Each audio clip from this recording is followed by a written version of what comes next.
Dahil hiwalay na nga si Kim Chiu kay Sian Lim. Maraming mga fan nila ni Paolo ang mas kinikilig ngayon sa tambalan nila sa Linlang, ang kanilang ABS-CBN series. May mga fan nga na lalo silang inirereto sa isa't isa. May ibang mga fan din sina Kim at Paolo ang nagme-message mismo umano kay Paolo at nagsasabing sana ay ligawan na ng kapamilya aktor ang kanyang leading lady. Posible nga kaya mangyari yon? Kung single na si Kim, ano ba ang status ni Paolo?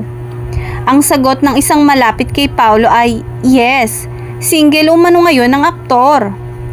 Up to now ay walang updates kung hanggang ngayon ba ay sila pa rin na magkasintahan na si Janine Gutierrez. Iwas kasi si Paolo kapag natatanong kung sila pa rin ba ni Janine at may drama pang aktor na mag-walkout kuno, wag lang matanong sa relasyon niya kay Janine. Siguro kaya ginagawa yun ni Paolo kasi gusto niyang maging private lang ang kanyang relasyon. Pero hindi umano yun makakatulong lalo pat nasasabit ang pangalan ni Kim Chiu. Komento ng netizen, nasa showbiz ka, tapos iwas ka. Kung tutuusin ang dali namang sagutin ang mga tanong ng mga reporter. Kung hindi, edi hindi, di ba?